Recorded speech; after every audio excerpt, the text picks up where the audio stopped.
Hello, this is Eastern Europe View, a joint production of BELSAT and TVP World, featuring reports and analysis from Ukraine, Belarus and Russia.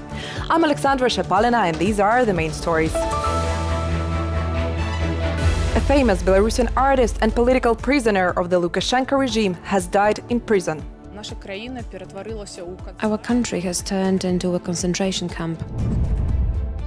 What secrets can lie behind the negotiations of Russian and American intelligence? Russia could enter a process of uncontrolled disintegration.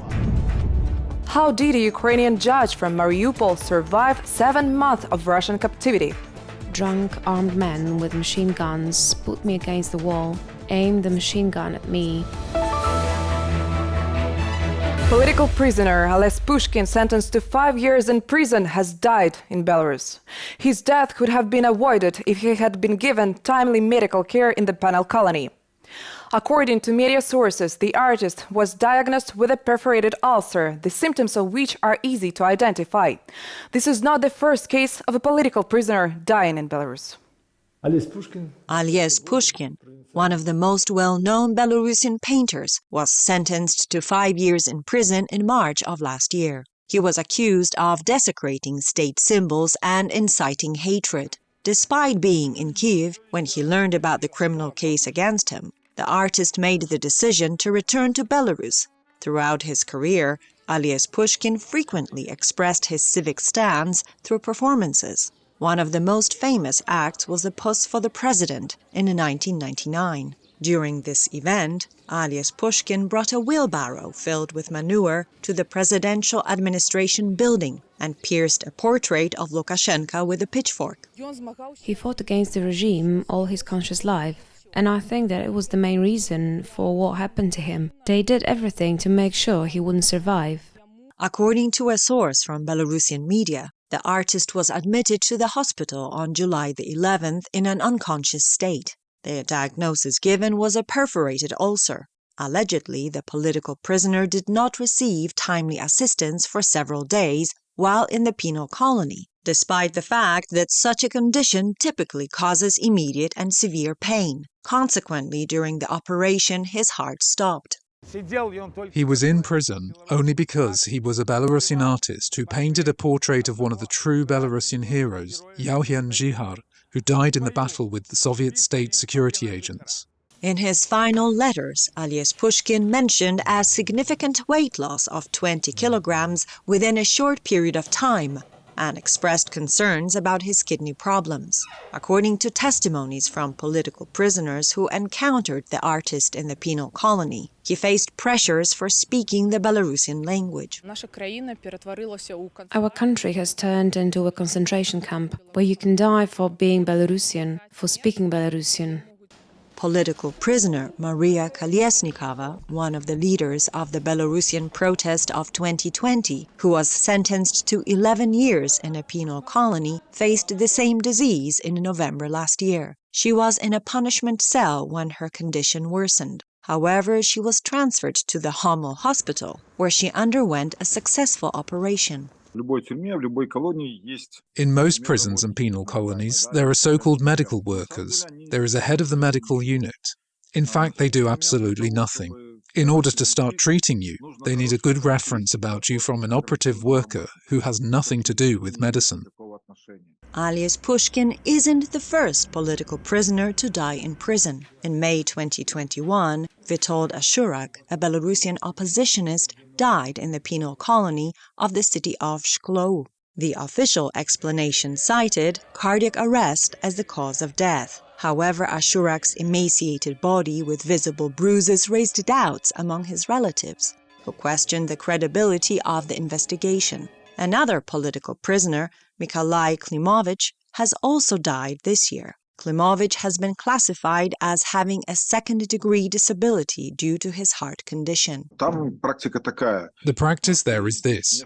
You are not in a sanatorium here, so that we should take care of your health.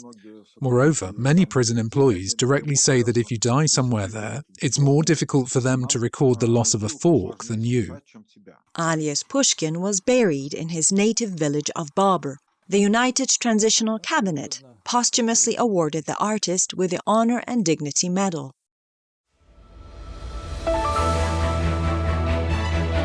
The head of the Russian Foreign Intelligence Service, Sergei Naryshkin, has recently held his second conversation in a month with his American counterpart, CIA head William Burns. Allegedly, during their hour-long conversation, they discussed the situation in Ukraine. What does the increased communication between US and Russian intelligence tell us? And what might the two intelligence officials be discussing? We tried to find the answer. The director of the Russian Foreign Intelligence Service, Sergei Naryshkin, stated that he had a phone conversation with the head of the CIA, William Burns, towards the end of June. According to Naryshkin, the initial topic of discussion with his American counterpart was Prigozhin's rebellion, although this served as a mere pretext. Naryshkin asserts that they spent nearly an hour discussing strategies concerning Ukraine.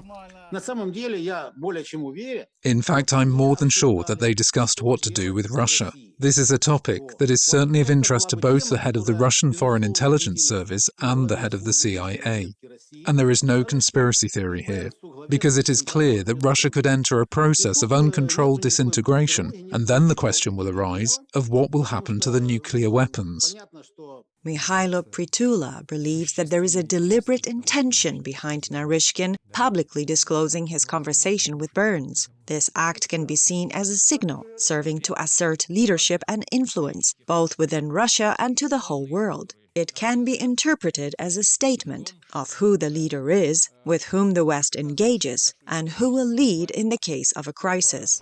It is worth recalling here that on February the 21st, 2022, just a few days before the outbreak of full-scale war, Vladimir Putin publicly humiliated Sergei Naryshkin during a meeting of the Russian Security Council. Нашим, так сказать, западным партнерам можно дать последний шанс. Вы предлагаете начать переговорный процесс? Нет, я говорите прямо, Сергей. Поддерживаю предложение о вхождении Донецкой и Луганской народных республик в состав Российской Федерации. Мы об этом не говорим, мы этого не обсуждаем. The Foreign Intelligence Service is indeed considered the intellectual powerhouse of Russia. It typically consists of individuals with extensive knowledge and expertise, unlike other special services, which means its members also have influence. They possess valuable insights and understanding, particularly regarding Russia's economic situation and the current precarious state it finds itself in. And this public humiliation of the smart by fools, which we have seen, is bearing fruit.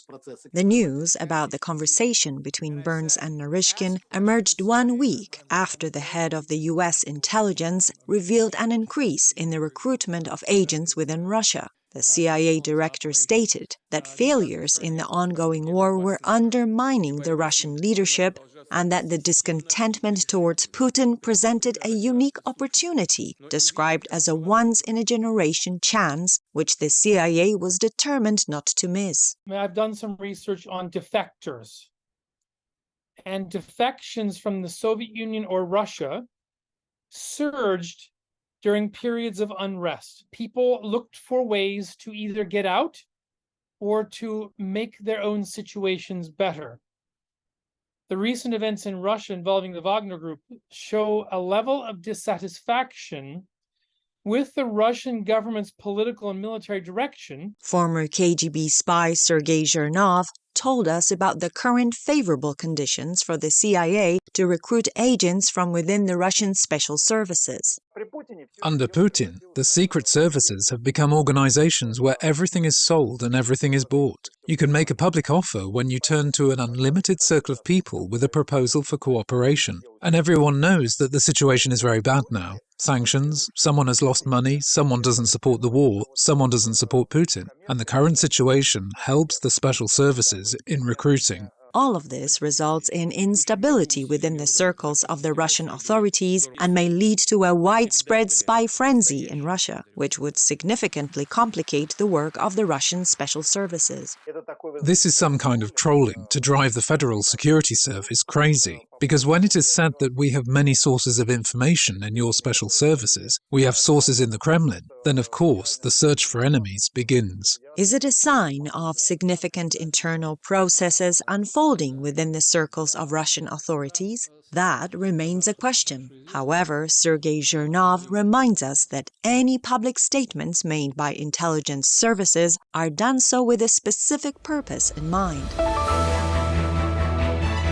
They were taken in bags over their heads for execution, tied to radiators, tortured with electric shocks, and offered jobs in the Supreme Court of the so-called Donetsk People's Republic in exchange for their freedom. This is the story of Yulia Matvieva, a Ukrainian judge from Mariupol, and her family, who were handed over to Russian soldiers while attempting to leave the city.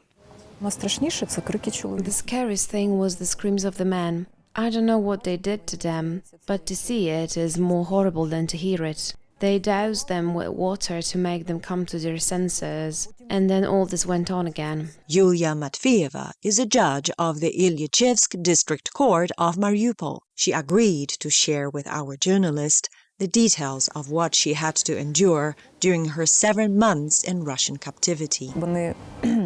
They moved us around the detention center only with bags over our heads. These bags were similar to the ones children use for carrying shoes to school, with strings that could be tightened around the neck.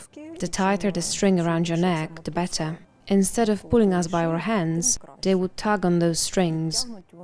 It was impossible to leave Mariupol as it was surrounded by Russian troops. As it turned out later, it was not a coincidence at all.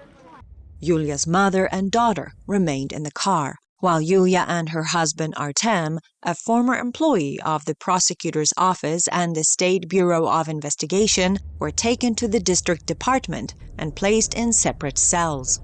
They took me from there to the duty station. It was at 10 p.m. Drunk, armed men with machine guns put me against the wall, aimed the machine gun at me, and began to question me about the cases I was investigating against separatists. The judge was repeatedly threatened with execution. She had her hands and eyes bound with duct tape. These actions were meant as a punishment under the charges brought against her, which accused her of assaulting the constitutional order of the so-called Donetsk People's Republic. At that time, Yulia's mother and daughter were staying with acquaintances, and she had no information about the fate of her husband. Judge Matvieva was periodically transferred to different detention facilities, with the last one being Donetsk Pretrial Detention Center.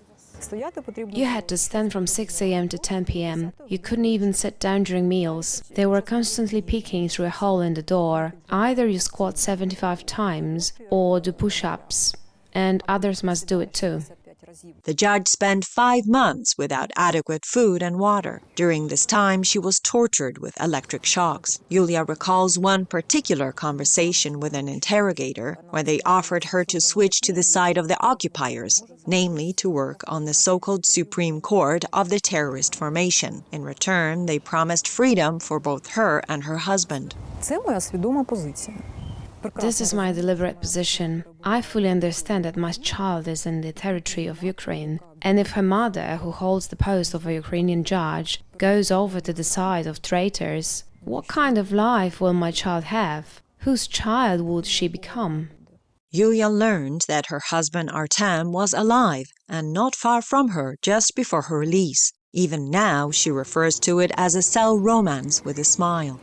I realized the consequences of what I was doing, but I couldn't stop myself. So I pressed myself against the bars and shouted that I loved them. And the prisoners started passing on the message from one cell to another. And finally, in cell 105, they said, "Roger." I heard that he got it.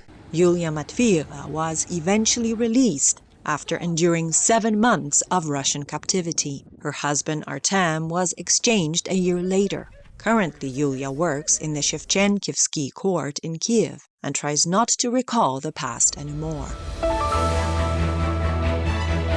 That's all for today. Thank you for watching Eastern Europe Review. We will be back next week with the new stories. I'm Alexandra Shapalina. Keep watching TVP World and see you next time.